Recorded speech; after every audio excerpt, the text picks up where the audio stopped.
ও মুসলমান, আজকে তুমি আল্লাহর হুকুম মানো না, নবীর তরিকা মানো না, আল্লাহর আদেশ মানো না, রাসূলের আদেশ মানো না, আল্লাহর নিষেধ মানো না, রাসূলের নিষেধ মানো না। এই জন্য আজকে ঘরে শান্তি নাই, বাজারে শান্তি নাই, সমাজে শান্তি নাই, রাষ্ট্রে শান্তি নাই, তাম পৃথিবীতে শান্তি নাই।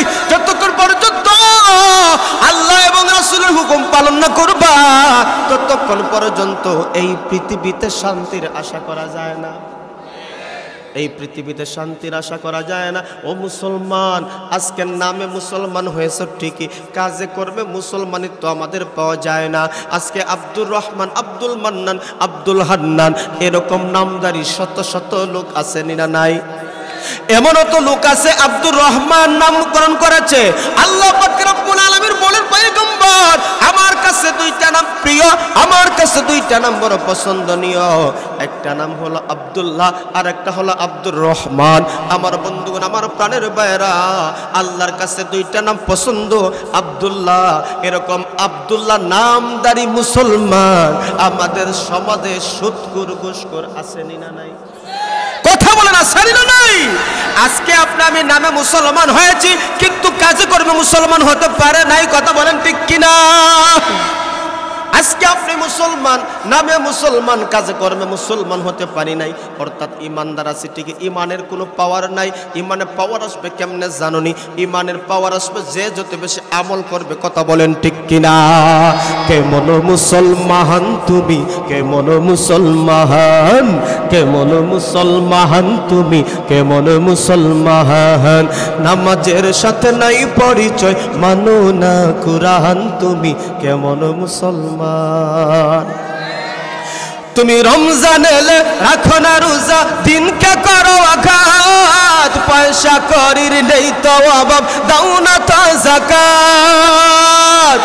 তুমি রমজান এলে রাখো না রোজা, দিনকে করো আঘাত, পয়সা করির নেই তো অভাব, দাও না তো যাকাত। তুমি ইমানদারির বড়াই করো, নেই তোমার ঈমান। তুমি ইমানদারির বড়াই করো, নেই তোমার ঈমান। তুমি কেমন মুসলমান, তুমি কেমন মুসলমান, তুমি কেমন মুসলমান, তুমি কেমন মুসলমান আছেন না নাই? তুমি সুদের টাকায় প্রাসাদ ঘর, ঘুষ চারো না, দিন দুঃখী না খেয়ে মরে খবর রাখো না। তুমি সুদের টাকায় প্রাসাদ ঘর, ঘুষ চারো না, দিন দুঃখী না খেয়ে মরে খবর রাখো না। তুমি ঘুষ খেয়ে বিচার করো, সাজিয়া প্রদান। সুদ করে আসেনি, ঘুষ করে আসেনি? তুমি সুদ খেয়ে বিচার করো, সাজিয়া প্রদান। তুমি কেমন মুসলমান, তুমি কেমন মুসলমান, তুমি কেমন মুসলমান, তুমি কেমন মুসলমান? ঠিক কিনা জোরে কন?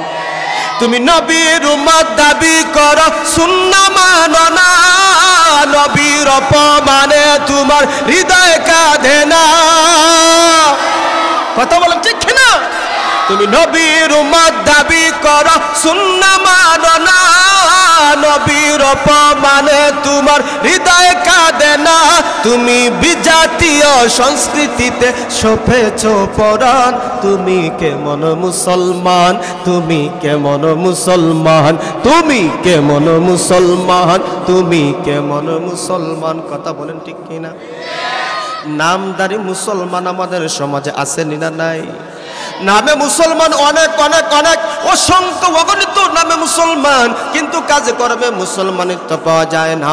চেহারার মধ্যে মুসলমানের আলামত নাই, পোশাকের মধ্যে মুসলমানের আলামত নাই, লেনদেনের মধ্যে মুসলমানের আলামত নাই, পর্দার মধ্যে মুসলমানের আলামত নাই। অর্থাৎ প্রত্যেকটা সেক্টরে যখন আমার আপনার আল্লাহ রাসূল সাল্লাল্লাহু আলাইহি ওয়াসাল্লামের বিধান থাকার কথা ছিল, ও মুসলমান দুনিয়ার প্রাচুর্যের মুখে পড়ে আল্লাহ এবং রাসূলের বিধানকে ভুলে গেছে। কথা বলেন ঠিক কিনা? এই জন্য সমাজকে সুন্দর করতে হয়। সমাজকে পারিবারিক জীবন থেকে নিয়ে ব্যক্তিগত জীবন, পারিবারিক জীবন, সামাজিক জীবন, এমনকি রাষ্ট্রীয় জীবন পর্যন্ত যদি সুখ স্বাচ্ছন্দ্য ফিরিয়ে আনতে হয়, কোরআন এবং সুন্নাহ ছাড়া এই সমাজে শান্তির আশা করা যায় না। তাইলে আমার প্রাণের বন্ধু, আমার প্রাণের ভাইরা, এই জন্য আল্লাহ বিশ্ব নবী ডাকতে বলেন, আমার উম্মতের দল, দৈনিক তুমি 1000 আয়াত তেলাওয়াত করতে অক্ষম পারো না। তুমি যদি তাকাসুর, আলহাকুমুত তাকাসুর এই সূরাটা একবার পাঠ করো, আমার আল্লাহ 1000 আয়াত সমপরিমাণ তেলাওয়াতের সওয়াব দান করবে। আমরা আমল থেকে অনেক দূরে সরে গেছি। আমল নাই, আমল নাই, খুবই কম। একটা সময় ছিল যে আমরা দেখেছি আমাদের দাদা অথবা মুরব্বী যারা ছিলেন, অনেক এখানে আছেন, মানুষ ফজরের নামাজ পড়ে সূরা ইয়াসিন তেলাওয়াত না করে ঘর থেকে বাহির হইতো না। কথা কোন ঠিক? কিন্তু এখন গুনগুন শব্দে ঘর থেকে সূরা ইয়াসিনের তেলাওয়াত আসে না, সূরা রহমানের তেলাওয়াত আসে না, সূরা ওয়াকিয়ার তেলাওয়াত আসে না, সূরা মুলকের তেলাওয়াত আসে না। কথা বলেন ঠিক কিনা? মুসলমান আমল থেকে অনেক দূরে সরে গেছে। কেন? আজকে মুসলমান বিজাতীয় কালচারের পরে আমল থেকে অনেক দূরে চলে গেছে। আল্লাহর নবী বলেন, শুনো, আরো কয়েকটা আমলের কথা বলি। যেহেতু অনেক মানুষ এখানে উপস্থিত হয়েছেন, কিছু নেওয়ার জন্য কথাগুলা বলতেছি। আমিও আমল করার চেষ্টা করব, আপনারা আমল করার চেষ্টা করবেন। ওয়াজ অতীতে হয়েছে, আমার উপরেও আরো অনেক হবে, ওয়াজ হয়, কিন্তু ওয়াজে কিন্তু কার্যকারিতা খুবই কম হয়। কথা বলেন ঠিক কিনা? এই জন্য কিছু আমলের কথা আপনাদেরকে বলি। আমি মরতে দেরি হব, জান্নাতে যাইতে দেরি হবে না, এরকম আমল আপনারা শুনতে রাজি আছেননি? কথা বলেন, আওয়াজটা দেন। অনেকে জানেন, আবার অনেকে আমল করেন, আবার অনেকে জানার কোনো গাফলতি থাকার কারণে আমলটা আমাদের কাছ থেকে দূরে চলে যায়। আল্লাহ নবী, বিশ্ব নবী রাহমাতুল লিল আলামিন বলেন, আমার উম্মতের দল, তোমরা যদি 5 ওয়াক্ত নামাজ আদায় করতে পারো, 5 ওয়াক্ত নামাজ আদায় করার পরে আয়াতুল কুরসি তোমরা যদি তেলাওয়াত করতে পারো, তুমি মরতে দেরি হবে, জান্নাতে যেতে দেরি হবে না। 5 ওয়াক্ত নামাজের পর আয়াতুল কুরসি আমরা কয়জনে পড়ি? নামাজ যখন শেষ হয়ে যায়, ইমাম সাহেব যখন হাত তুলেন, দোয়া তোলার পরে তাড়াতাড়ি সোজা হয়ে দাঁড়ায় যায়। কথা বলেন ঠিক কিনা? কত সুন্নতের শিক্ষা হল আয়াতুল কুরসি 5 ওয়াক্ত নামাজের পরে পড়ো। আমরা আয়াতুল কুরসি আমল নাই। কথা বলেন ঠিক কিনা? এই জন্য বন্ধুগণ, আমার প্রাণের ভাইরা, কথাগুলা দিলের মধ্যে একটু গাতিয়া নেন, দিলের মধ্যে একটু বসায় নেন। আজ থেকে আমরা নিয়ত করি, আমরা 5 ওয়াক্ত নামাজ ছাড়ব না। কথা বলেন ঠিক কিনা? কে কে নিয়ত করেছেন আল্লাহ হায়াতে জিন্দেগির যতদিন বাঁচিয়ে রাখে, শক্তি যতদিন থাকে, 5 ওয়াক্ত নামাজ জামাতের সাথে পড়ার চেষ্টা করব? হাতটা তুলে আমার আল্লাহকে দেখায় দাও।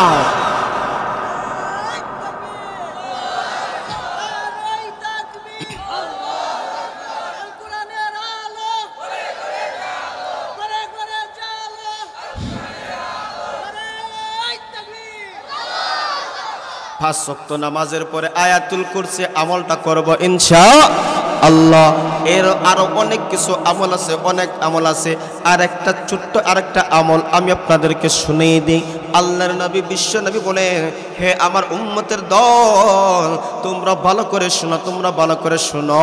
তুমি যখন ঘুমাতে যাইবা, ডান কাঁধে যখন ঘুমাইবা, ডান কাঁধে ঘুমানো হলো নবীর সুন্নাত, ডান কাঁধে আপনি ঘুমাইবা, ঘুমের দোয়া পড়ে আপনি ঘুমাইবা। আল্লাহর নবী, বিশ্ব নবী বলেন, তুমি যদি 100 বার কুল হুয়াল্লাহ সূরা, 100 বার কুল হুয়াল্লাহ সূরা তুমি তেলাওয়াত করে তুমি যদি ঘুমিয়ে যাও, ডান কাঁধে তুমি যদি ঘুমিয়ে যাও, কিয়ামতের কঠিন ময়দানে জান্নাতের 8টা দরজা তোমার সামনে থাকবে। আমার আল্লাহ ডাকতে বলবেন, হে আমার গোলাম, জান্নাতের ডান দিকে যে কোনো দরজা দিয়ে তুমি প্রবেশ করিয়া যাও। এই জন্য ছোট্ট ছোট্ট আমল আমরা সঙ্গে রাখার দরকার আসেনি? আর জুড়ে বলেন, দরকার আসেনি? আজকে মুসলমান আমল থেকে অনেক দূরে চলে গেছে। এই জন্য সমাজকে পরিবর্তনের জন্য আমলের দরকার আছে কি নাই? সূরা তাকাসুর সহ আরো যত সূরা আছে, কুইজা আমল করব ইনশাআল্লাহ। কথা বলেন ঠিক কি না? সূরা তাকাসুরের শান নুজুল সম্পর্কে কয়েকটা বর্ণনা পাওয়া যায়। এর মধ্যে একটা বর্ণনা আপনাদেরকে শোনাই। মক্কার মধ্যে 2টা গোত্র ছিল। একটা গোত্র বনি হারেসা, আরেকটা হলো বনিল হারেস। এই 2টা গোত্রের প্রায় ঝগড়া লেগে থাকতো। আমাদের সমাজে ঝগড়া হয়নি? কথা বলেন না? আমাদের সমাজে ঝগড়া হয় কি? তাদের মধ্যে ঝগড়া লাগতো। কেন ঝগড়া লাগতো? ঝগড়া লাগতো তাদের মধ্যে কোন গোত্র কোন বংশ কার থেকে কে কত সম্মানী, অহংকার আসেনি এইভাবে? কথা বলেন। এক এলাকা আরেক এলাকার সাথে ঝগড়া বাজে, ঝগড়ার মূল কারণ হলো আমার গ্রামের মধ্যে শিক্ষিত বেশি, টাকাওয়ালা বেশি, অর্থওয়ালা বেশি। কথা বলেন ঠিক কিনা? অন্য এলাকায় বলে আমাদেরও শিক্ষিত বেশি, টাকাওয়ালা বেশি, সরকারি চাকরি বেশি, এইভাবে নিয়ে অহংকার দেখা। কথা বলেন ঠিক কিনা? এই দুইটা গোত্রের মধ্যে অহংকার এমন পর্যায়ে গেছে, আত্মমর্যাদা আত্মগরিমা এমন পর্যায়ে বেড়ে গেছে, তাদের পূর্বপুরুষ নাম নিয়ে বর্ণনা করতে করতে এক পর্যায়ে কবরে গেছে। কবরে গিয়া বলে অমুক জায়গায় আমার বাবা শায়িত আছে, অমুক জায়গায় আমার দাদা, অমুক জায়গায় তার দাদা। এইভাবে বংশের গৌরব দেখাতে দেখাতে তারা এক পর্যায়ে বলে আমরা 3টা 4টা 5টা লাশ কবর তোমাদের থেকে বেশি। এই যখন অবস্থা তাদের মধ্যে দেখা দিয়েছে, মহান আল্লাহ বিশ্বনবীকে জানিয়ে দিলেন, ওগো আমার হাবিব, আপনি ওই সমস্ত জাতিদেরকে আপনি শুনিয়ে দেন যারা অহংকার করে, হিংসা করে, আত্মমর্যাদা প্রকাশ করে, আপনি তাদেরকে বলুন আল্লাহকুমুত তাকাসুর হাত্তা যুরতুমুল মাকাবির। ওই সমস্ত লোকদেরকে আপনি বলুন যারা প্রাচুর্যের মোহে তাদেরকে আটকে রেখেছে, এদের অবস্থা কি হবে আপনি তাদেরকে জানিয়ে দেন। হাত্তা যুরতুমুল মাকাবির, যখন তারা কবরে পৌঁছবে, কবরে পৌঁছার পরে, কবর সময়ে পৌঁছার পরে তাদের এই অবস্থা থেকে সরে দাঁড়ানোর চিন্তা যখন শুরু হয়ে যাবে, সেই সময় তাদের আফসোস করে কোনো শেষ হবে না। কথা বলেন ঠিক কিনা? অহংকার সমাজে আসেনি না নাই? লোভ সমাজে আসেনি না নাই? আজকে মানুষের সমাজে অহংকার, লোভ, হিংসার কারণে অনেক ফ্যামিলি, অনেক ঘর তছনছ হয়ে গেছে। কথা বলেন ঠিক কিনা? মালের মহব্বত, অর্থের মহব্বত, সম্পদের মহব্বত, গৌরব, ঐতিহ্য, এলাকার এই নিয়ে অহংকার করে, যার কারণে সমাজে আজকে শান্তি বিরাজমান করে না। এই জন্য আল্লাহ পাক রব্বুল আলামিন সূরা তাকাসুরের মধ্যে মূল বক্তব্য যেটা তুলে ধরেছেন, অর্থাৎ সম্পদের লোভ, হিংসা, অহংকার যার মধ্যে আছে, এদেরকে আমার আল্লাহ সতর্ক করে দেয়, তোমরা যখন কবর সমূহে পৌঁছে যাইবা, সেই দিন তোমাদের সব কথা স্মরণ হয়ে যাবে। আফসোস, কেন আমি টাকার গরমি দেখাইলাম, কেন অর্থের অহংকার আমি দেখাইলাম, কেন আমি সম্পদের অহংকার দেখাইলাম, যেই সমস্ত সম্পদের জন্য আমি দুনিয়ার মুহে পড়ে বিভিন্ন এলাকায় ছুটাছুটি করছি, আজকে দেখা যায় এই সম্পদ আমার কোনো উপকার আসলো না।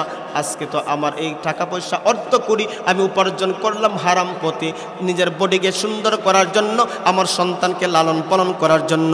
যখন মানুষটা কবরের মধ্যে পৌঁছে যাবে, সেই সময় দেখবে এই সমস্ত কোনো কাজই তার হলো না। এই জন্য মানুষ সেই সময় বুঝবে। আল্লাহ পাক রব্বুল আলামিন গুনাহগার সমাজকে সতর্ক করার জন্য আল্লাহ রাসূল সাল্লাল্লাহু আলাইহি সাল্লাম বলেন, সূরা তাকাসুর বেশি বেশি করে তেলাওয়াত করবা।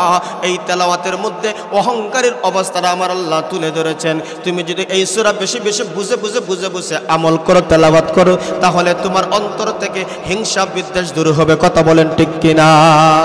তাইলে সমাজে মানুষ কেন অহংকার করে? সমাজে কেন মানুষ দুনিয়ার প্রাচুর্যের মোহে পড়ে? আল্লাহ পাক রব্বুল আলামিন পবিত্র কালামুল্লাহ শরীফের বিভিন্ন আয়াতে ঘোষণা করে দিয়েছেন, আল মালু ওয়াল বানুনা জিনাতুল হায়াতিদ দুনিয়া ওয়াল বাকিয়াতুস সালিহাত খায়রুন ইনদা রাব্বিকা সাওয়াবাও ওয়া খায়রুন আমালা। আল্লাহ পাক রব্বুল আলামিন বলেন, যারা দুনিয়ার প্রাচুর্যের মোহে পড়ে, দুনিয়ার সম্পদের মোহে পড়ে, সন্তানের মোহে পড়ে, অর্থের মোহে পড়ে দৌড়াদৌড়ি করো, এই সমস্ত সম্পদ এবং সন্তানাদি দুনিয়ার একটু শোভা। কথা বলেন ঠিক কিনা?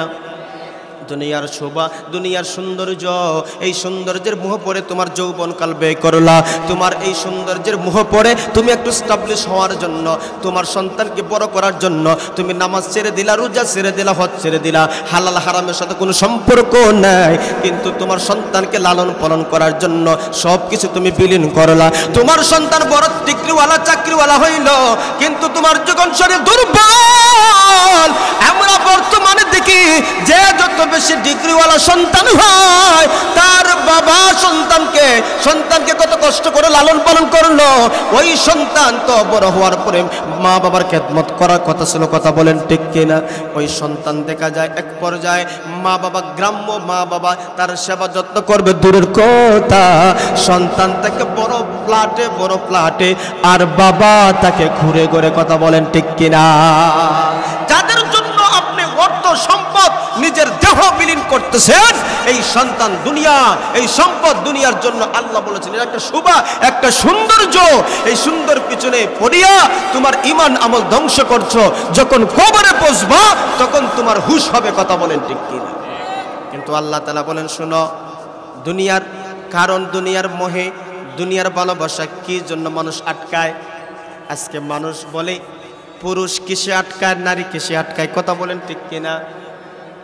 পুরুষ কিসে আটকায়, নারী কিসে আটকায়? আল্লাহ বলেন মানব জাতি কিসে আটকায় তোমরা শুনো, মানব জাতি কিসে আটকায় তোমরা শুনো। হুব্বুশ শাহাওয়াতি মিনান নিসাই ওয়াল বানিনা ওয়াল কানাতিরিল মুকাতারাতি মিনাল যাহাবি ওয়াল ফিদ্দাতি ওয়াল খাইলিল মুসাওয়ামাতি ওয়াল আনআমি ওয়াল হারস যালিকা মাতাউল হায়াতিদ দুনিয়া ওয়াল্লাহু ইনদাহু হুসনুল মাআব। এই জন্য আল্লাহ পাক রব্বুল আলামিন বলে শুনো, দুনিয়ার প্রাচুর্যের মুহে পড়ে মানুষ কেমনে আটকে, শুনো দুনিয়ার মানুষ কিসের মুহে পড়ে আটকে রয়েছে তোমরা জানোনি? আল্লাহ পাক রব্বুল আলামিন বলেন হুব্বুশ শাহাওয়াতি মিনান নিসা, মহিলাদের প্রেমে পইরা মানুষ আখিরাতকে ভুলে গেছে, কথা বলেন ঠিক কিনা? সন্তানের প্রেমে পইরা আল্লাহকে ভুলে গেছে, কথা বলেন ঠিক কিনা? আল্লাহ পাক রব্বুল আলামিন বলেন স্বর্ণ রূপা জমায়া যার কারণে এগুলা মায়া ঢুকে গেছে, মায়া, যার কারণে মানুষ আল্লাহকে ভুলে গেছে। আমার আল্লাহ বলেন শুধু তাই না, পশু পাখি আছে, পশু পাখির মায়ায় মানুষ বইলা গেছে, ক্ষেত কামার আছে, ক্ষেত কামারের কারণে মানুষ বইলা গেছে, স্বর্ণ রূপার কারণে মানুষ বইলা গেছে। যার টাকা যত বেশি তার টাকার প্রতি ততটা দুর্বল আছে, কথা বলেন ঠিক কিনা? যার টাকা যত বেশি সম্পদ তত বেশি। দেখবেন কিছু কিছু সম্পদওয়ালা এই সমস্ত মানুষ যখন সৎকার কথা বলা হয়, যাকাত দেওয়ার কথা বলা হয়, কিছু কিছু মানুষ বলে যাকাত এটা একটা জরিমানা, কোরআনে ইসলামে আছে। নাউজুবিল্লাহ কোন এই কথাগুলা একজন মুসলমানের হতে পারে না, এই সমস্ত কথাবার্তা একজন মুসলমানের হতে পারে না। কেন? মানুষকে গাফিল করে রেখেছে, মানুষকে দুনিয়ার মুহে গাফিল করে রেখেছে। জানো নি দুনিয়ার মানুষ এই সমস্ত সুন্দর বিষয়বস্তু সামনে রেখে তারা আটকে পড়ে রয়েছে। আল্লাহ পাক রব্বুল আলামিন বলেন শুনো, অথচ এই সমস্ত সন্তান সন্ততি মাল সম্পদ দুনিয়ার মোহ এবং দুনিয়ার চাকচিক্য, কিন্তু এইগুলা থেকে কোনগুলা জিনিস তোমাদের জন্য শ্রেষ্ঠ জানো নি? আল্লাহ পাক রব্বুল আলামিন বলেন বাল তুসিরুনাল হায়াতাদ দুনিয়া ওয়াল আখিরাতু খায়রু ওয়া আবকা। আল্লাহু আকবার বলেন। আল্লাহ পাক রব্বুল আলামিন বলেন পার্থিব জীবনের সম্পদ এবং সন্তান সন্ততি এগুলা সম্পদ হলো পার্থিব জীবনের একটা শোভা, কিন্তু নেক আমল হলো আখিরাতের চিরস্থায়ী এবং স্থায়ী। এলা হলো আখিরাতের জন্য পুরস্কার পাইবা শ্রেষ্ঠ। আল্লাহ তাআলা বলেন এই দুনিয়ার মোহে পইরা তোমরা তোমার ঈমানকে ধ্বংস করিও না, দুনিয়ার মোহে পইরা তোমার আমলকে বরবাদ করিও না। যখন তুমি কবরের মধ্যে যাইবা, কবরের মধ্যে গেলে তোমার আফসোস শুরু হয়ে যাবে। ওই আফসোস যখন শুরু হবে, আফসোস কোনোদিন শেষ হবে না, কথা বলেন ঠিক কিনা? এই জন্য দুনিয়ার মুহে পড়ে নিজের ঈমানকে ধ্বংস করা যাবে। এবার আপনাদের প্রশ্ন জাগতে পারে হুজুর, তাইলে দুনিয়াতে থাকবো, খাইবো, ঘুমাইবো, ব্যবসা করবো, চাকরি করবো, দুনিয়াতে আমরা থাকতেছি, বড় বড় বিল্ডিং বানাই, এইগুলা কি অযথা অনর্থক? না না না, এইগুলা অযথা অনর্থক নয়, ভালো করে বুঝবা। আল্লাহ পাক রব্বুল আলামিন কোরআনের মধ্যে তো দুনিয়া পাওয়ার জন্য দোয়া শিক্ষা দিয়েছেন, সুবহানাল্লাহ বলেন। আফিল আখিরাতি হাসানা ওয়া কিনা আযাবান নার।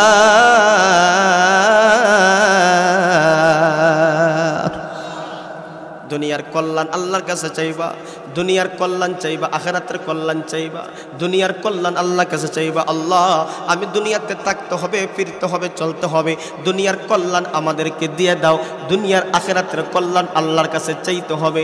এই জন্য রাসূল বলেন আদ-দুনিয়া মাজরাআতুল আখিরা, দুনিয়া হলো আখিরাতের ফসল উৎপাদনের জায়গা। সুবহানাল্লাহ।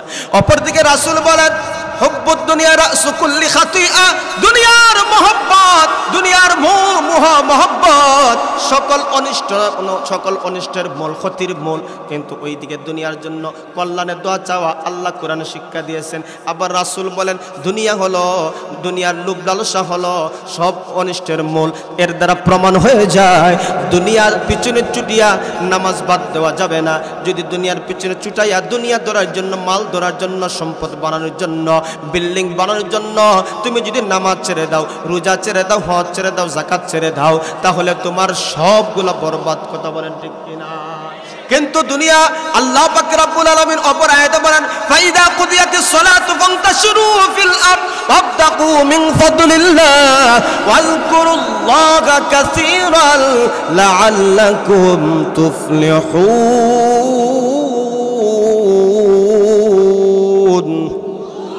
আল্লাহ পাক রব্বুল আলামিন বলেন তোমরা যখন সালাত শেষ করবে না, নামাজ শেষ করে পড়ো, তোমরা আমার রিজিকের তালাশ করার জন্য তোমরা বের হয়ে যাও। এর দ্বারা রিজিক যখন তালাশ করব, টাকা পয়সা অর্থ করে যখন তালাশ করব, এটা হলো দুনিয়া। আল্লাহ পাক রব্বুল আলামিন এই যখন নির্দেশ দিয়েছেন, তাইলে বুঝতে হবে আল্লাহ যেই কাজের নির্দেশ দিয়েছেন এর কাজের মধ্যে মঙ্গল আছে না নাই। কিন্তু আজকে আপনি আমি আল্লাহর হুকুম মানি না, রাসূলের হুকুম মানি না, আল্লাহর নিষেধ মানি না, রাসূলের নিষেধ মানি না, হারাম পথে মানুষ টাকা উপার্জন করে কি করে না। ফালতু দেখা তুমি যদি কোটি কোটি টাকার মালিক হয়ে যাও, এর মধ্যে কোনো অসুবিধা নাই। কথা বলেন ঠিক না? ও তুই এই দুনিয়ার মায়ায় পড়ে করছ কত বাহানা, এই যে নয় তোরা আসল বাড়ি, কবর যে তোরা আসল ঠিকানা, এই যে নয় তোরা আসল বাড়ি, কবর যে তোরা আসল ঠিকানা। ভাই বেরাদার যারাই ছিল একে একে সবাই গেল, বন্ধু বান্ধব যারাই ছিল একে একে সবাই গেল। তুমি আমি কেউ রব না, দিতে হবে রাওয়ানা, এই যে নয় তোরা আসল বাড়ি, কবর যে তোরা আসল ঠিকানা। কথা কোন ঠিক না? আমাদের আসল ঠিকানা কবর, আমাদের আসল ঠিকানা জান্নাত। কথা বলতে দুনিয়ার পড়ে, লুবে পড়ে, দুনিয়ার মায়ায় মহব্বতে পড়ে আপনি আমি আখিরাতকে ভুলে গেলে হবে? আর জুরাগন হবে। এই জন্য অনেক দুনিয়াদার যখন আল্লাহর ভয় তাদের মধ্যে চলে আসছে, আখিরাতের ভয় যখন তাদের মধ্যে চলে আসছে, অনেক দুনিয়াদার মানুষ আল্লাহর ওলি হয়ে গেছে। কথা কোনটি কেন? ভয় আনতে হবে আল্লাহ, আখিরাতের ভয় থাকতে হবে। কারণ আমাকে জিজ্ঞাসা করা হবে কিয়ামতের কঠিন ময়দানে, আমাকে জিজ্ঞাসা করা হবে, আপনাকে জিজ্ঞাসিত হতে হবে, আমাকে জিজ্ঞাসা করা হবে। আমার আল্লাহ সূরা তাকাসুর 6 নম্বর আয়াত আল্লাহ বলেন সুম্মা লাতুসআলুন্না ইয়াউমা ইযিন আনিন নাঈম, সেই দিন আমাকে জিজ্ঞাসা করা হবে আল্লাহর পক্ষ থেকে যে নিয়ামতগুলো বক্ষণ করেছি, নিয়ামতের হিসাব দাও। আপনাকে জিজ্ঞাসা করা হবে আল্লাহর পক্ষ থেকে যত নিয়ামত বক্ষণ করেছি হিসাব দাও। আল্লাহ যদি প্রশ্ন করেন উত্তর দিতে পারবো? কথা বলেন। আল্লাহ যদি জিজ্ঞাসা করেন কটাই মজর, সেরাগালি, করিমালি, রহিমালি, অসংখ্য অগণিত নিয়ামত তোমাকে দিয়েছিলাম, একটা নিয়ামতের হিসাব দাও, পারবো? কথা বলেন। তাইলে বোঝা গেল আল্লাহর নিয়ামত দামি, আল্লাহর নিয়ামত দামি। এই নিয়ামত বুক করে নাফরমানি করি কেমনি? কথা বলেন ঠিক কি?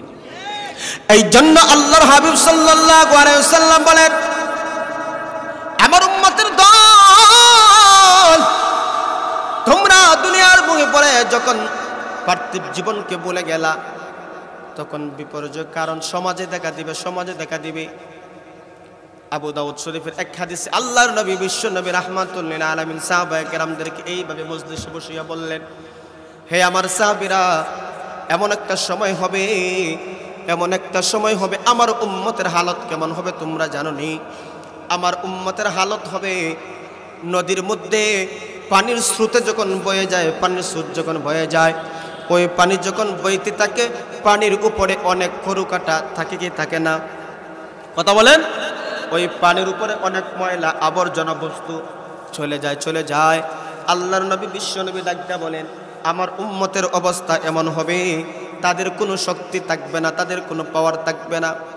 সাহাবায়ে কেরামদেরকে বিশ্ব নবী ডাকতে বলেন, আর শুনো, আমার উম্মতদেরকে দস্তরখানা বিছাইয়া যেমন ভাবে খাবার দেওয়া হয়, যেমন ভাবে প্লেটের মধ্যে খাবার দেওয়া হয় আর ডাক দেওয়া হয়, আসো আসো খাও, খাও, ফ্রি খাও, ফ্রি খাও, ঠিক তদ্রুপ ভাবে আমার উম্মতদেরকে ইহুদি খ্রিস্টানেরা তাদের সাথে বন্ধুত্ব করে তাদের ঈমানকে ধ্বংস করার জন্য দস্তরখানা বিছায়া দিবে। অর্থাৎ তাদেরকে সুবিধা দিয়ে দিবে, বিভিন্ন সুবিধা দিয়া তাদেরকে বলবে, আসো বন্ধুত্ব করো, বন্ধুত্ব করো। বন্ধুত্ব করিয়া মুসলমানদেরকে হারাম খাওয়াইবে, হারাম খাওয়াইয়া মুসলমানদের ঈমান দুর্বল করবে। অথচ আল্লাহ পাক রব্বুল আলামিন পবিত্র কালামুল্লাহ শরীফে উল্লেখ করেছেন, ইহুদি খ্রিস্টান আপনি আমার বন্ধু হতে পারে না, ইহুদি খ্রিস্টান আপনি আমার বন্ধু হতে পারে না। বন্ধু হবে একজন মুমিন আর একজন মুমিনের। ইহুদি খ্রিস্টান মুসলমানের বন্ধু হতে পারে না। দীর্ঘ হাদিসে আল্লাহর হাবিব ডাকতে বললেন, সাহাবায়ে কেরাম বললেন, ইয়া রাসূলুল্লাহ, ইয়া হাবিবাল্লাহ, সেই দিনকে আমরা যেইভাবে মুসলমান আছি, সেইভাবে সাহাবায়ে কেরাম আছি, স্বল্প সংখ্যক হব নাকি বেশি হব? আল্লাহ রাসূল ডাকতে বলেন, হে আমার সাহাবীরা শুনো, সেই সময় মুসলমানের সংখ্যা বেশি হবে, আবার উম্মতের সংখ্যা বেশি হবে। গভীর মনোযোগ দিয়ে হাদিসটা শুনেন। বর্তমানে এই হাদিসের অনেকটা মিল পাওয়া যায়। আল্লাহ রাসূল বলেন, ওই সমাজে মুসলমানের সংখ্যা বেশি হবে, ইমানদারের সংখ্যা বেশি হবে, কিন্তু ইমানওয়ালার পাওয়ার থাকবে না, ইমানওয়ালার কোনো শক্তি থাকবে না। সাহাবায়ে কেরাম ডাকতে বলল, ইয়া রাসূলুল্লাহ, ইয়া হাবিবাল্লাহ, কেন শক্তি থাকবে না, কেন পাওয়ার থাকবে না? আল্লাহর নবী ডাকতে বললেন, হে আমার সাহাবীরা, তাদের অন্তরে ওহন ঢেলে দেওয়া হবে। সাহাবায়ে কেরাম ডাকতে বলে, মাল ওয়াহনু, ওহন আবার কি জিনিস ইয়া রাসূলুল্লাহ? আল্লাহর হাবিব সাল্লাল্লাহু আলাইহি ওয়াসাল্লাম ডাক দিয়া বলেন, ওহন হলো বিশ্বনবী ডাক দিয়া বলেন, শুনো, ওহন হলো হুব্বুদ দুনিয়া ওয়া কারাহিয়াতুল মাউত। দুইটা কারণ বিশ্বনবী বলেন, শুনো, মুসলমানদের বিপর্যয়ের কারণ দুইটা হবে। এর মধ্যে একটা কারণ হলো দুনিয়ার মোহাব্বত, আর একটা হলো মৃত্যুর প্রতি অনীহা। এখন হাদিসের সাথে আপনি আমি মিলাই, দুনিয়ার মোহাব্বত লোক আমাদের সমাজে বেশি না কম? দুনিয়া চাই, অর্থ চাই, টাকা চাই। অমুক ভাই একতলা বিল্ডিং বানাইছে, আমি আরেকতলা বিল্ডিং বানাতে চাই, এরকম মনোভাব আমাদের সমাজে আছে না নাই? তাইলে বোঝা গেল আল্লাহর নবী 1450 বছর পূর্বে মুসলমানের বিপর্যয় কেন হবে বিশ্ব নবী বলে দিয়েছেন। আর এর বর্তমানে প্র্যাকটিক্যাল আমাদের সমাজে পাওয়া যায়। আজকে মুসলমানদের ভিতরে দুনিয়ার মহব্বত আছে, মুসলমানরা দুনিয়ার মহব্বত এমনভাবে অন্তরে ঢুকাইছে, তার যে মরণ সামনে আছে এই কথাটাই ভুলে গেছে। কথা বলেন ঠিক কিনা? আমার বন্ধুগণ, মানুষ বেশি হওয়ার কারণে জায়গা হচ্ছে না। আমরা একটু সামনে আসি, মেহেরবানি করে আমার ভাইদেরকে একটু সুযোগ দেই, একটু সামনে চলে আসি, আর একটু সামনে। মাশাআল্লাহ, আলহামদুলিল্লাহ, এদেরকে আমরা সুযোগ করে দেই, আর একটু সুযোগ করে দেই আমার ভাই বেরাদরকে। এই জন্য যেই কথাটা বলেছি, আজকে মুসলমানের দিকে তাকান, আজকে বাংলাদেশের মুসলমানদের দিকে তাকান, বার্মার মুসলমানদের দিকে তাকান, ফিলিস্তিনের মুসলমানদের দিকে তাকান। আজকে কোথাও মুসলমান কোনো শান্তিতে নয়। কথা বলেন ঠিক কিনা? আরেকটা হাদিস আপনাদেরকে শুনাই। ও দুনিয়াদার মুসলমান, শুনো, তোমাদের অবস্থা এমন হওয়ার কারণে মুসলমানের বিপর্যয় আল্লাহর হাবিব 1450 বছর পূর্বেই দিকেছেন। দুনিয়াদার মুসলমানদের অবস্থা যখন এমন হবে, তখন আল্লাহ নবী বলেন, শুনো, আল্লাহ পাক রব্বুল আলামিন পবিত্র কালামুল্লাহ শরীফে দুইটা মসজিদের কথা উল্লেখ করেছেন। একটা মসজিদ হলো বাইতুল্লাহ, যাকে হারাম বলা হয়, আর একটা হলো বাইতুল মুকাদ্দাস। আমার বন্ধুগণ, দুই মসজিদের কথা আল্লাহ পবিত্র কালামুল্লাহ শরীফে ডাইরেক্ট উল্লেখ করেছেন। বিশ্বনবী রাহমাতুল লিল আলামিন বলেন, আমার সাহাবীরা শুনো, যখন বাইতুল্লাহর উপর কোন জালিম যদি আক্রমণ করতে চায়, আমার আল্লাহ কুদরতিভাবে বাইতুল্লাহর হেফাজত করবে। বাদশাহ আব্রাহা বাইতুল্লাহর উপর আক্রমণ করেছে, আল্লাহ পাক রব্বুল আলামিন বাইতুল্লাহকে হেফাজত করেছেন আবাবিল পাঠায়া। কথা বলেন ঠিক কিনা? আমার আল্লাহ যাকে যাকে ক্ষুদ্র ক্ষুদ্র পাখি পাঠায়া আল্লাহর ঘর বাইতুল্লাহকে হেফাজত করেছেন। দ্বিতীয় হলো বাইতুল মুকাদ্দাস। বিশ্বনবী রাহমাতুল লিল আলামিন বলেন, বাইতুল মুকাদ্দাস এটা হলো সকল মুসলমানদের প্রথম কিবলা। বাইতুল মুকাদ্দাস এটা হলো সকল মুসলমানের প্রথম কিবলা। এই বাইতুল মুকাদ্দাস একসময় মুসলমানদের হাতে থাকবে না। এই বাইতুল মুকাদ্দাস একসময় মুসলিম রাষ্ট্রের হাতে থাকবে না। কেন থাকবে না? এটা আসল কথা। কেন মুসলমানদের হাতে থাকবে না? কারণ হিসেবে আল্লাহর নবী বিশ্বনবী ডাক দিয়ে বলেন, শোনো, বাইতুল মুকাদ্দাস মুসলমানদের হাত থেকে চলে যাবে। কেন জানোনি? মুসলমানরা পথহারা হয়ে যাবে, পথভ্রষ্ট হয়ে যাবে। অর্থাৎ কোরআন মানবে না, রাসূল মানবে না, কোরআনের বিধান মানবে না, সুন্নাত মানবে না। মন গড়া জিন্দেগি যখন পরিচালনা করা শুরু করে দিবে, দুনিয়ার মহব্বত যখন তার অন্তরে চলে যাবে, আল্লাহ পাক রব্বুল আলামিন এই বাইতুল মুকাদ্দাসের জিম্মাদার অন্য সমাজের মধ্যে চলে যাবে, ইহুদি খ্রিস্টানদের হাতে চলে যাবে। এই কথাটা আমার বন্ধুগণ মারিফুল কোরআনের মধ্যে লেখা আছে। যখন মুসলমানেরা পথভ্রষ্ট হয়ে যাবে, গুমরাহ হয়ে যাবে, কোরআন হাদিস মানবে না, তখন বাইতুল মুকাদ্দাস আর তাদের কাছে থাকবে না, ইহুদি খ্রিস্টানদের হাতে চলে যাবে।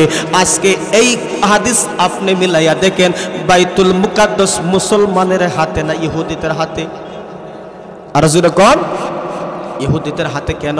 আজকে মুসলমান আমার ইমানের সাথে আমলে কোনো সম্পর্ক নাই। আমরা পথহারা হয়ে গেছি।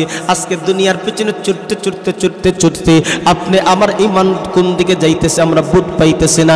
আপনি আমার ইমানে দুর্বলতা এসে গেছে, আমলে দুর্বলতা এসে গেছে। এই জন্য আল্লাহ পাক রব্বুল আলামিন আপনি আমাদের ঐতিহ্য বাতিলদের হাতে তুলে দিয়েছেন।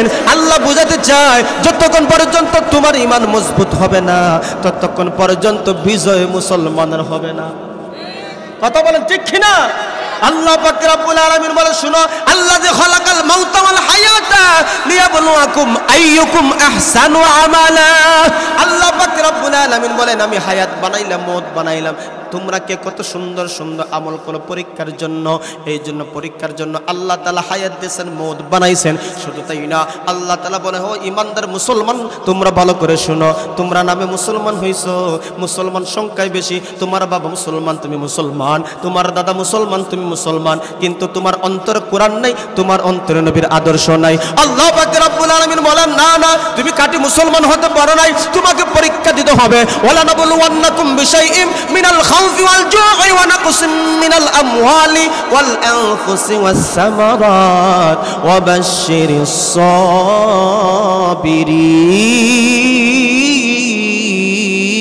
সাবিরিন। আল্লাহ পাক রব্বুল আলামিন কোরআনে বিভিন্ন আয়াতে মুসলমানদের পরীক্ষা নেবেন। পরীক্ষার মধ্যে যখন পাস হয়ে যাবে, তখন বিজয় নিশ্চিত। কথা বলেন ঠিক কিনা? ও মুসলমান, ইতিহাসের দিকে তাকাও, ইতিহাসের দিকে তাকাও, বদর যুদ্ধের দিকে তাকাও। মুসলমানরা সবেমাত্র 313 জন।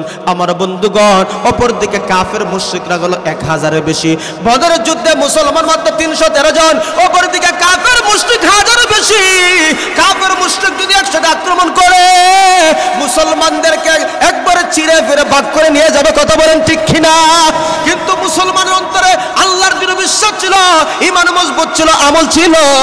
সাহাবায়ে কেরামের ঈমান ছিল মজবুত, আমল ছিল মজবুত। এই জন্য কাফের মুশরিক 1000 অধিক থাকার পরেও 313 জন বিজয় চিনিয়ে এনেছিলেন আল্লাহর মদদে। কথা বলেন ঠিক কিনা? ও মুসলমান, আজকে ফিলিস্তিনে মুসলমান মার খায়, আজকে গাজার মুসলমান মার খায়, আজকে বার্মার মুসলমান মার খায়, আজকে নীরবে বাংলাদেশের মুসলমানও মার খাইতেছে। কথা বলেন ঠিক কিনা? আজকে বাংলার মুসলমানকে মার খাইতেছে। কিন্তু মার কেন খায়? মার কেন খায়? জুলুম কেন হয়? জুলুম কেন হয়? নবীজির হাদিস রিসার্চ করলে দেখা যায়, মুসলমান কোরআন এবং সুন্নাহ থেকে অনেক দূরে চলে গেছে। যতই বিপ্লব বিপ্লব মিছিল মিটিং দেখাই না করি না কেন, এগুলা কাজ হবে না যতক্ষণ ঈমান আমল মজবুত না হবে। কথা বলেন ঠিক কিনা? বিপ্লব মানে জীবন দেয়া বসে থাকা নয়, সে কোনদিন আসবে না রে করো যদি ভয়। বিপ্লব মানে জীবন দেয়া বসে থাকা নয়, সে কোনদিন আসবে না রে করো যদি ভয়। আসবে বিজয় রক্ত আর জীবনের বিনিময়, আসবে বিজয় রক্ত আর জীবনের বিনিময়। বিপ্লব মানে জীবন দেয়া বসে থাকা নয়, সে কোনদিন আসবে না রে করো যদি ভয়। লড়াইয়ের ওই ময়দানেতে যেতে তোমাকে হবে, প্রয়োজন সব রক্তটুকু জমিনে ঢেলে দেবে। লড়াইয়ের ওই ময়দানেতে যেতে তোমাকে হবে, প্রয়োজন সব রক্তটুকু জমিনে ঢেলে দেবে। তবুও তোমায় লড়তেই হবে, মানিবে না পরাজয়। তবুও তোমায় লড়তেই হবে, মানিবে না পরাজয়। বিপ্লব মানে জীবন দেয়া বসে থাকা নয়, সে কোনদিন আসবে না রে করো যদি ভয়। আমরার অন্তরে মৃত্যুর ভয়, আমরার অন্তরে মৃত্যুর ভয়। যদি ঈমান থাকতো, আমল থাকতো, তাহলে মৃত্যুর ভয় অন্তর থাকতো না। কেন জানেননি? মরলে শহীদ, বাঁচলে গাজী। কথা বলে ঈমানদার মুসলমান ঠিক কিনা? যদি মুসলমানের আমল মজবুত থাকতো, ঈমান যদি ঠিক থাকতো, তাহলে মুসলমান মরণকে ভয় পাইতো না। মুসলমান কখনো মরণকে ভয় পাইতো না। মুসলমান বুঝে কুরআনের জন্য, ইসলামের জন্য, নবীর জন্য, আল্লাহর জন্য যদি নিজের রক্ত জোরে নিজের জীবনটা বিলিয়ে দিতে পারি, মরলে শহীদ, বাঁচলে গাজী। কথা বলেন ঠিক কিনা? কিন্তু আপনি আমি ঈমান তো দুর্বল, আমল তো দুর্বল, এই জন্য আমরা তার ফল ভোগ করতে পারতেছি না। তাহলে ঈমান আমল মজবুত করার দরকার আছে না নাই? কথা বলেন। ঈমান আমল মজবুত করতে হবে। আজকে ফিলিস্তিনের গাজার মুসলমানদের অবস্থা, আপনার সোশ্যাল মিডিয়ার সাথে সম্পর্ক আছে, আপনার ভিডিও ফুটেজগুলো দেখতেছেন কি অবস্থা না হচ্ছে, কিন্তু আমরা তো এখনো ঠিক হচ্ছি না। কথা বলেন ঠিক কিনা? আমরা তো এখনো ঠিক হচ্ছি না। এখনো সুদ ছাড়ে না, ঘুষ ছাড়ে না। কথা বলেন ঠিক কিনা? এখনো নামাজ পড়ে না, এখনো দাড়ি রাখে না, এখনো কোরআন হাদিসের সাথে সম্পর্ক জোড়ায় না, এখনো অতীতের উপর তওবা করে না। মালিক, আমি গুনাহ করছি, পাপ করছি, জুলুম করছি, আমি ব্যভিচার করছি, অন্যায় করছি, অপরাধ করছি, মালিক আপনি মাফ করে দাও, মাফ করে দাও। চোখের পানি ছেড়ে দিয়ে এখনো মুসলমান কাঁদে না, অথচ এই চোখের পানির কত দাম। আল্লাহর নবী, বিশ্ব নবী বলেন, মান বাকা মিন খাশিয়াতিল্লাহ হারামাল্লাহু আলাইহিন নার। আল্লাহর নবী, বিশ্ব নবী বলেন, শুনো, যে নাকি আল্লাহর বয়ে, কোরআন এবং হাদিসের উপর আমল করে আল্লাহর বয়ে, জাহান্নামের আযাবের বয়ে যদি একটা ফোঁটা চোখের পানি পড়ে যায়, ওই এক ফোঁটা চোখের পানি যে আল্লাহর বয়ে কাঁদলো, এই এক ফোঁটা চোখের পানি জাহান্নামকে নিবানোর জন্য যথেষ্ট। ও মুসলমান, এখনো সময় আছে, এই জন্য চোখের পানি ছেড়ে দিয়া কান্নার দরকার আছে না নাই?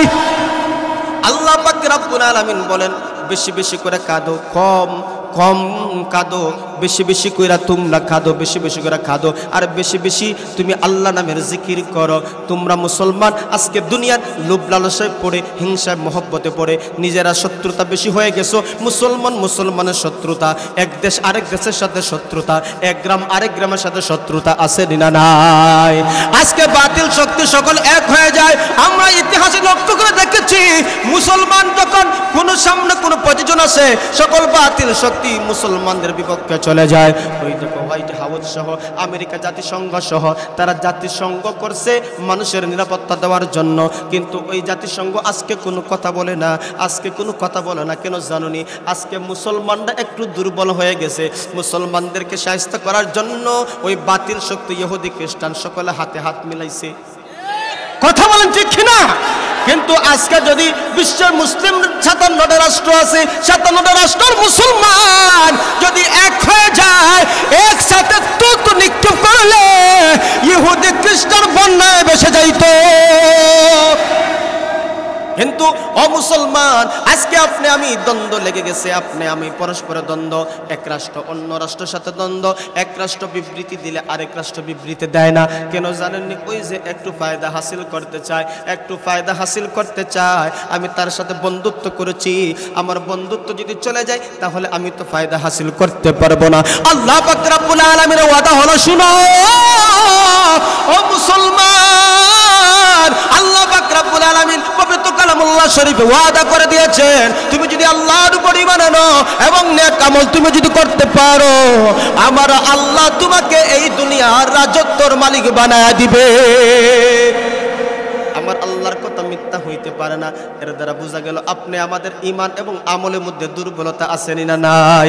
আল্লাহ পাক রব্বুল আলামিন বলেন, ও দুনিয়াদার মুসলমান, তোমরা শুনো, যারা দুনিয়ার চাকচিক্যে মোহ করে তোমরা দুনিয়ার পিছনে ছুটতেছো, আখিরাতকে ভুলে গিয়া দুনিয়ার পিছনে ছুটতেছো, তোমাদের ঠিকানাও একটা আছে। কথা বলেন ঠিক কিনা? যারা পার্থিব জীবনে পড়ে দুনিয়ার মোহে বলে সমাজের দুনিয়াদার মানুষদেরকে আল্লাহ তাআলা বলে, যারা দুনিয়াতে স্টাবলিশ হওয়ার জন্য, দুনিয়ার পজিশন ভালো হওয়ার জন্য নামাজ নাই, রোজা নাই, হজ নাই, যাকাত নাই, আল্লাহর বিধান নাই, তারা শুধুমাত্র দুনিয়ার পিছনে ছুটতেছে। আল্লাহ বলেন, ফা আম্মা মান তাগা ওয়া আসারাল হায়াতাদ দুনিয়া ফা ইন্নাল জাহিমা হিয়াল মাওয়া। আল্লাহ পাক রব্বুল আলামিন বলেন, যারা দুনিয়ার পিছনে ছুটাছুটি করে, দুনিয়া পাওয়ার জন্য সবগুলা বিলীন করে দেয়, তোমার ঠিকানা কোথায় তুমি জানোনি? দুনিয়াদার ও পার্থিব জীবন অন্বেষণকারী লোক, তুমি ভালো করে শুনো, আল্লাহ পাক রব্বুল আলামিন তোমার কথাটাই কোরআনে বলেন, ফা আম্মা মান তাগা ওয়া আসারাল হায়াতাদ দুনিয়া ফা ইন্নাল জাহিমা হিয়াল মাওয়া। দুনিয়াদার বান্দা বান্দীদেরকে আমার আল্লাহ বলেন, তোমরা আল্লাহ ভুলে গেলা দুনিয়াকে ধরার জন্য, তোমরা রাসূলকে ভুলে গেলা দুনিয়াকে ধরার জন্য। আমার আল্লাহ বলেন, তোমার ঠিকানা হলো জাহান্নাম, তোমার ঠিকানা জাহান্নাম। তাইলে বোঝা গেল, এই দুনিয়ার পিছনে ছুটে আমার ঈমান আমল ধ্বংস হয়ে গেলে এই দুনিয়াও বরবাদ, আখিরাতও বরবাদ। কথা বলেন ঠিক কিনা? আমার বন্ধুগণ, এই জন্য অপর পক্ষে আল্লাহ পাক রব্বুল আলামিন বলেন, ফা আম্মা মান তাগা ওয়া আসারাল হায়াতাদ দুনিয়া ফা ইন্নাল জাহিমা হিয়াল মাওয়া ওয়া আম্মা মান খাফা মাকাম রাব্বিহি ওয়া নাহান নাফসা আনিল হাওয়া ফা ইন্নাল জান্নাতা হিয়াল মাওয়া। আল্লাহ পাক রব্বুল আলামিন অপর পক্ষে যারা দুনিয়ার পিছনে দৌড়ায় না, একটু গভীর মনোযোগ দিয়ে কথাগুলো শুনেন। আল্লাহ বলে, হে তুমি দুনিয়াদার নয়, তুমি দুনিয়ার পিছনে ছুটো না, অর্থাৎ আখিরাত তোমার সামনে রাখছো, আল্লাহর সামনে তোমাকে দাঁড়াইবা, এই কথা স্মরণ করছো। আল্লাহকে স্মরণ করে তুমি ব্যবসা করো, হালাল পথে, অসুবিধা নাই। আল্লাহকে স্মরণ করে চাকরি করো, কোনো অসুবিধা নাই। আল্লাহকে স্মরণ করে তুমি দুনিয়ার পিছনে ছুটাও, কোনো অসুবিধা নাই। আল্লাহ পাক রব্বুল আলামিন বলেন, কিয়ামতের কঠিন ময়দানে আমার রবের সামনে যারা দাঁড়ানোকে ভয় করে, এই মনোভাব নিয়ে যারা দুনিয়াতে চলে, অর্থাৎ হুকুম আহকাম আল্লাহ এবং রাসূলের পালন করে, আল্লাহ পাক রব্বুল আলামিন বলেন, তোমাদের একটা ঠিকানা আছে। দুনিয়াদার মানুষের যেমন একটা ঠিকানা আছে, আর দুনিয়ার পিছনে যারা ছুটায় না, আল্লাহ এবং রাসূলের আদর্শ মেনে যারা জীবনযাপন পরিচালনা করে, তাদেরও একটা ঠিকানা আছে। ঠিকানাটা কি তোমরা জানোনি? ফা ইন্নাল জান্নাতা হিয়াল মাওয়া। আল্লাহু আকবার। আল্লাহ পাক রব্বুল আলামিন বলেন, তোমরা যারা আল্লাহর সামনে দণ্ডমান হওয়াকে ভয় করো, আমার আল্লাহ তোমাদের জন্য জান্নাত রেখেছেন। সুবহানাল্লাহ। তাহলে দুনিয়াকে লাথি মেরে আখিরাতকে সামনে রাখার দরকার আছে না?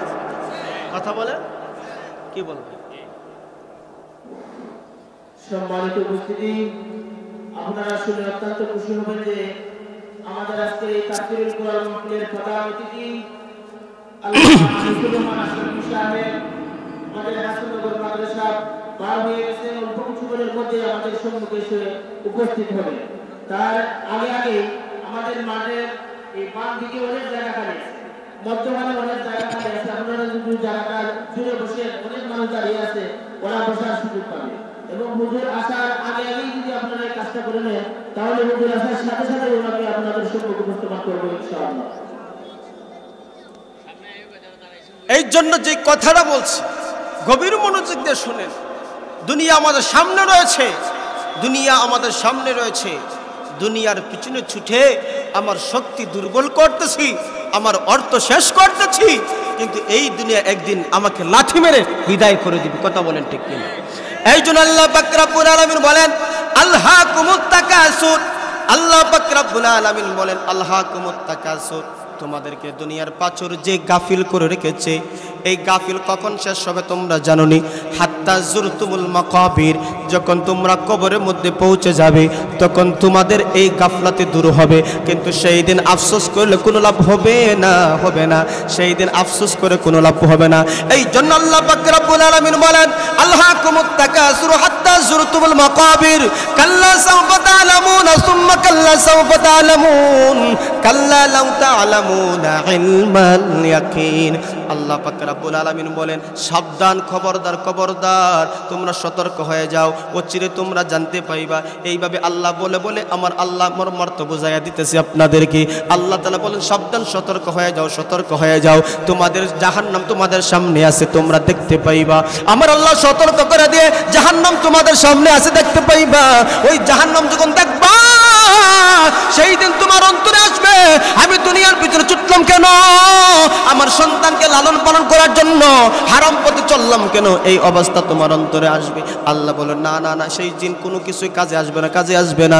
মহান আল্লাহ পাক রব্বুল আলামিন বলেন তোমরা শুনো সুম্মা লা তুসআলুনা ইয়াউমা ইযিন আনিন নাঈম। সেই দিন আল্লাহ পাক রব্বুল আলামিন তোমাদেরকে জিজ্ঞাসা করা হবে অসংখ্য অগণিত নিয়ামত রাজি আমি তোমাদেরকে দান করেছি, ওই নিয়ামতের তুমি হিসাবটা একটু দিয়ে দাও। আমার প্রাণের বন্ধুগণ, আমার প্রাণের ভাইরা, আল্লাহ পাক রব্বুল আলামিন আমার দেহের মধ্যে এত অসংখ্য অগণিত নিয়ামত দান করেছেন, একটা একটা নিয়ামত যদি গণি তাহলে নিয়ামত গণে শেষ হওয়া যাবে না। এই জন্য আল্লাহ পাক রব্বুল আলামিন বলেন ওয়া ইন তাউদ্দু নি'মাতাল্লাহি লা তুহসুহা। আল্লাহ পাক রব্বুল আলামিন বলেন আল্লাহর নিয়ামত যদি তোমরা গণনা করো তাহলে ওই নিয়ামতগুলো গণনা করে করে শেষ করতে পারবে না। দুইটা চক্ষুর কত দাম, দুইটা হাতের কত দাম, দুইটা পায়ের কত দাম। যার চক্ষু নাই আপনি তাকে জিজ্ঞাসা করেন, দেখবেন তার কত দুঃখ, কথা বলেন ঠিক কিনা? যার হাত নাই আপনি তাকে জিজ্ঞাসা করেন, দেখবেন তার কত কষ্ট, হাত নাই। যার পা নাই দেখবেন তার কত কষ্ট, পা নাই। কিন্তু আল্লাহ তাআলা আমাকে দুইটা চক্ষু দিল, আপনাকে দুইটা চক্ষু দিল, দুইটা হাত সুন্দর সবলভাবে দিল, দুইটা পা সুন্দর সবলভাবে আল্লাহ দিল, বডিটাকে আল্লাহ তাআলা সুস্থ রাখছে। তাহলে ওই রবের নিয়ামতের শুকর আদায় করার দরকার আছে না নাই? আর জোরে বলেন আসেনি না নাই? এই জন্য বন্ধুগণ আল্লাহর নিয়ামতের বেশি বেশি শুকর আদায় করো। আল্লাহ পাক রব্বুল আলামিন বলে বান্দারে ফাজকুরুনি আযকুরকুম ওয়াশকুরুলি ওয়ালা তাকফুরুন। হে আমার ইমানদার বান্দা বান্দির দল, আমার নিয়ামত পাইয়া তুমি যদি আমাকে স্মরণ করো আমি আল্লাহ তোমাদেরকে স্মরণ করব, কিন্তু আমার নিয়ামতের নাশকরি তোমরা করিও না, আমার আযাব বড় কঠিন। এই জন্য আল্লাহর নবী বিশ্ব নবী রাহমাতুল লিল আলামিন বলেন প্রত্যেকটা ভালো কাজে যেই অবস্থায় আল্লাহ তাআলা আমাকে আপনাকে রাখে না কেন ওই অবস্থাতে মালিকের শুকরিয়া আদায় করা দরকার আছে না নাই? কিন্তু আমাদের অবস্থা হলেই আমার আল্লাহ সারা বছর ভালো রেখেছেন, সারা মাস ভালো রেখেছেন, হঠাৎ করে একটু অসুস্থ হয়ে গেল যার কারণে মুখ থেকে বের হয়ে যায় আল্লাহ আমাকেই দেখছে আর কাউরে দেখে নাই। কথা বলেন না? কিছু কিছু মানুষ তো এমন, কিছু কিছু গ্রামের মানুষ তো এমন, দরিদ্র কিছু মানুষ তো এবং তারা তো বলেই ফেলে অমুক মানুষ তো কোটি টাকার মালিক, তার কোনো রোগ নাই, কোনো অসুবিধা নাই, আমি গরিব, আল্লাহ আমারই দেখছে। কথা কন না? এরকম বলো কি বলে না? এটা হলো কুফরি কথা, কুফরি কথা। কেমনে আপনার ঈমান দুর্বল হয়ে যাবে আপনি জানতেই পারবেন না। এই জন্য বন্ধুগণ আমার আল্লাহ পাক রব্বুল আলামিন বলেন আমি অসংখ্য অগণিত নিয়ামত দিলাম, তুমি আমার নিয়ামতের শুকর আদায় করো। কাল কিয়ামতের দিন বান্দা বান্দিকে আল্লাহ তাআলা 5টা প্রশ্ন করবেন। কয়টা? আর জোরে কোন কয়টা? আল্লাহ পাক রব্বুল আলামিন কিয়ামতের দিন 5টা প্রশ্ন করবেন। 5টা প্রশ্নের উত্তর যতক্ষণ পর্যন্ত একজন মানুষ না দিবে একটা কদম সামনে বাড়াতে পারবে না, একটা কদম পিছনে যাইতে পারবে না। গভীর মনোযোগ দিয়ে শুনেন, আমাকে 5টা প্রশ্ন করা হবে, আপনাকে 5টা প্রশ্ন করা হবে। আল্লাহ পাক রব্বুল আলামিন কিয়ামতের দিন বলবেন বান্দারে আমি আল্লাহ তোমাকে জীবন দিয়েছিলাম, ওই জীবন তুমি কোন ক্ষেত্রে ব্যয় করেছ? দীর্ঘ একটা জীবন দিয়েছিলাম, ওই জীবনটা তুমি কোন ক্ষেত্রে ব্যয় করেছো হিসাব দাও। আপনি আমার জীবন কখন থেকে শুরু হয়ে যায়? যখন একজন মানুষ পূর্ণ প্রাপ্ত বয়স্ক হয়ে যায় ওই সময় থেকে তার উপর শরীয়ত এসে যায়, আর শরীয়ত যেই সময় থেকে শুরু হয়ে যায় তার হিসাবও শুরু হয়। কথা বলেন ঠিক কিনা? আল্লাহ পাক রব্বুল আলামিন বলবেন, বান্দা আমি তোমাকে দীর্ঘ একটা হায়াত দিয়েছি, এই হায়াত তুমি কোন ক্ষেত্রে ব্যয় করেছো একটু হিসাব দাও। আপনি আমার জিন্দেগির হিসাব কেমনে দিব? আপনি আমি দোকানের একদিনে হিসাবটা মিলাইতে বড় কষ্ট হয়, কিন্তু 63 বছর 70 বছর 80 বছর হায়াতে জিন্দেগি পাইলাম, এই জিন্দেগির ভিতরে কত কিছু করলাম, ওই জিন্দেগির হিসাবটা কেমনে মিলাইব? যদি আল্লাহ পাক রব্বুল আলামিনের হুকুম আহকাম পালন করে থাকি, এই হিসাবটা দেওয়া একবারে অতি সহজ হবে। 2 নম্বর আল্লাহর নবী বলেন, শোনো, যৌবনকাল সম্পর্কে জিজ্ঞাসা করা হবে, যৌবনকাল সম্পর্কে জিজ্ঞাসা করা হবে। হে আল্লাহর গোলাম, যৌবনকাল তুমি কোন ক্ষেত্রে ব্যয় করেছো? অথচ এই যৌবনকালে কত দাম জানো নি? আল্লাহ নবী বিশ্ব নবী ডাকতে বলেন, শোনো, কিয়ামতের কঠিন ময়দানে আরশে আজিমের চেয়ে ছাড়া আর কোনো ছায়া থাকবে না বাকি। দয়ার নবী মায়ের নবী বলে, হো যুবকরা তোমরা শোনো, সেই দিন তোমাদের অবস্থা যদি ভালো হয় দুনিয়ায়, সেই দিন তোমার অবস্থা কিয়ামত দিন ভালো হয়ে যাবে। আল্লাহ নবী বলেন, 7 শ্রেণীর মানুষদেরকে আরশে আজিমের ছায়াতলে স্থান দিবেন। এর মধ্যে একটা শ্রেণীর যুগ হলো যুবক, যাদেরকে সুন্দর নারী তার প্রতি আকৃষ্ট করার জন্য ডাকছে, যুবক আসো আসো আসো আমার কাছে আসো। কিন্তু ওই যুবক বলে, আমি তো আল্লাহকে ভয় করি, আখিরাতকে ভয় করি, হিসাব দিবসকে ভয় করি। বিশ্বনবী রাহমাতুল্লিল আলামিন ডাকতে বলেন, যুবক, যেই দিন আরশে আজিমের ছায়া ছাড়া কোনো ছায়া থাকবে না, এই দুনিয়াতে তোমার যৌবনকালকে তুমি যদি হেফাজত করো, আমার আল্লাহ ওই আরশে আজিমের ছায়াতলে স্থান দিবে। এখানে অধিকাংশই আমরা যুবক। বিশ্বনবী যুবকদেরকে বলেন, বিশ্বনবী তামাম উম্মতদেরকে বলেন, ওই আমার উম্মতের দল, শোনো, 2টা জিনিসের জিম্মাদারি আমি নবীকে তোমরা দিতে পারলে আমি তোমাদের জান্নাতে নেওয়ার গ্রান্টার হয়ে যাব। আর আসতে বলেন, কি 2টা জিনিস? বিশ্বনবী ডাকতে বলেন, শোনো, তোমার জবানটাকে কন্ট্রোল করবা, তোমার জবানটাকে কন্ট্রোল করবা, তোমার জবানটাকে হেফাজত করবা। 2 নম্বর হলো লজ্জাস্থানকে তুমি হেফাজত করবা। জবান হলো সব কাজের মূল। কথা বলেন ঠিক কিনা? ভালো কাজ যদি করতে চাও জিহ্বা নড়ে, কথা কোন না। যদি খারাপ কথা বলতে চাও জিহ্বা নড়ে, কথা বলেন ঠিক কিনা? আল্লাহ কত রহমান, আল্লাহ কত রহিম। তোমার ভালো কথা যদি বাহির করো অসুবিধা নাই, কিন্তু যদি কোনো মন্দ অশ্লীল কথা বের হয়, আমার আল্লাহ 2টা ঠোঁট দিয়েছে, গেট লাগায়া নাও। কথা বলেন, যদি কোনো খারাপ কথা বের করতে, আরো জোরে বলেন না, আল্লাহর নামটা নিতে এত কৃপণ করে, মনটা ভরে দিলটা খুলে আমার মালিকের নামটা নেওয়া যায় কিনা? আর জুড়ে বলেন, এই যৌবনটা কাল কে দিয়েছেন? শক্তি কে দিয়েছেন? সম্পদ কে দিয়েছেন? ইমান নামক মহাদৌলত কে দিয়েছেন? জান্নাতে যাওয়ার ইচ্ছা আসেনি না নাই? জান্নাত চির সুখের ঘর, জান্নাত চির সুখের ঘর, তুমি জানতে ওগো তুমি, মায়া ঘেরা রঙিন পৃথিবী নয় তো সুখের খনি। মায়া ঘেরা রঙিন পৃথিবী নয় তো সুখের খনি। জান্নাত পাওয়ার সহজ পথ সে তো শহীদি মরণ, জান্নাত পাওয়ার সহজ পথ সে তো শহীদি মরণ।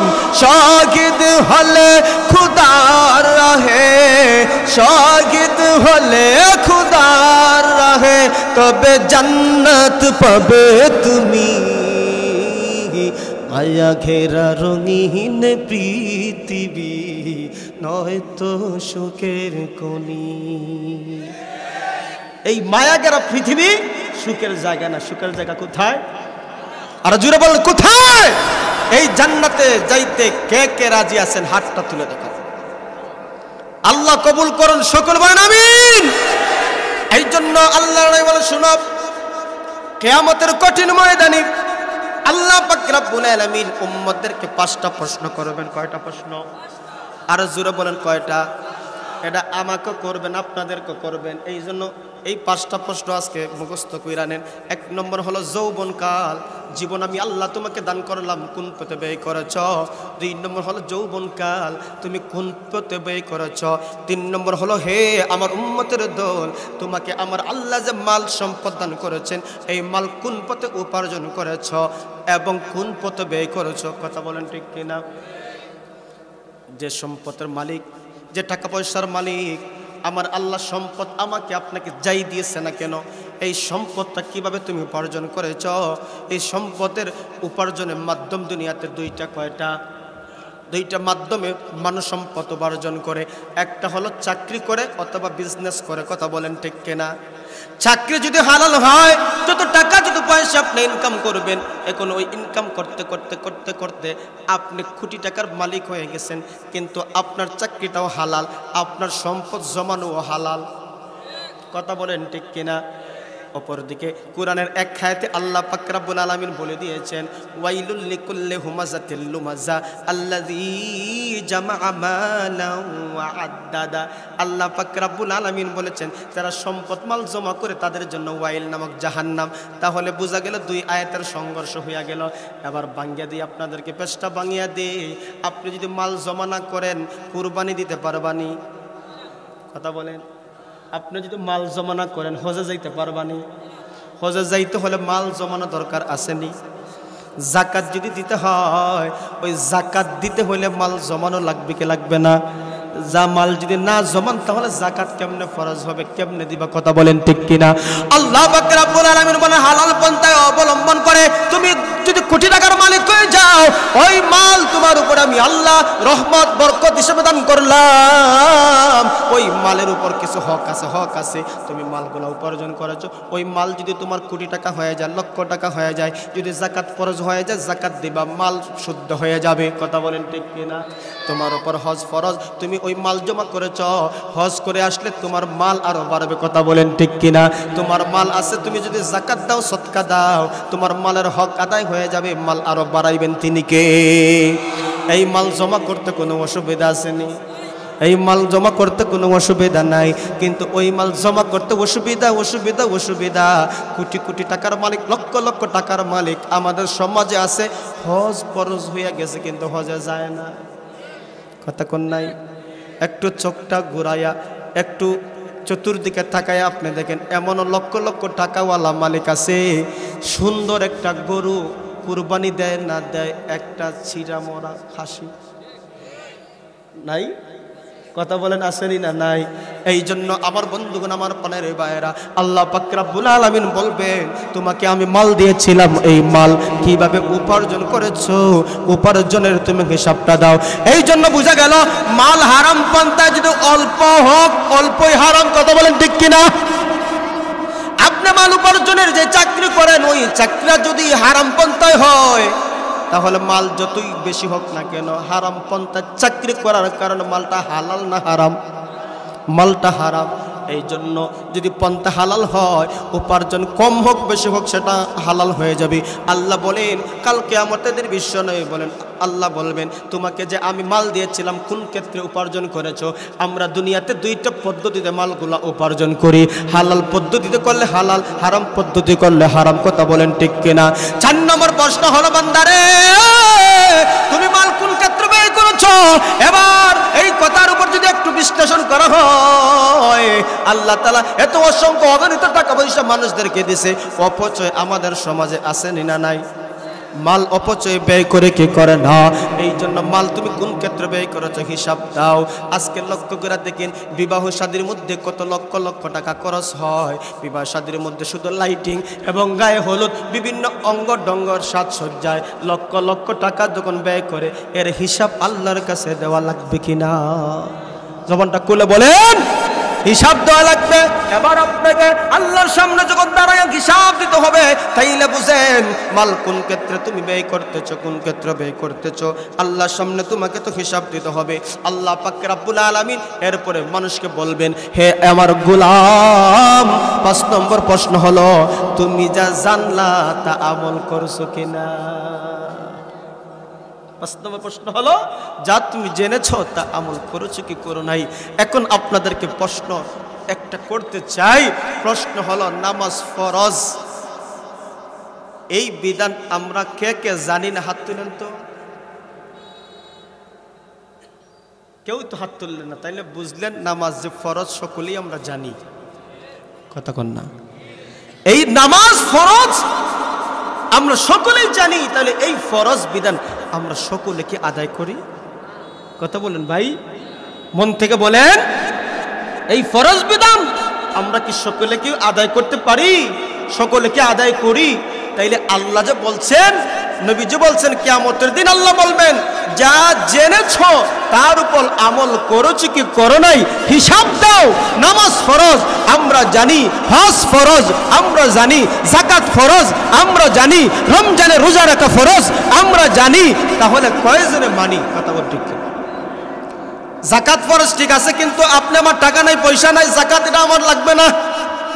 হজ ফরজ আমার টাকা নাই পয়সা নাই, হজ করতে আমার লাগবে না, এটা আমাকে জিজ্ঞাসা করা হবে না। কিন্তু নামাজ ফরজ, নামাজ পড়তে কত টাকা লাগে?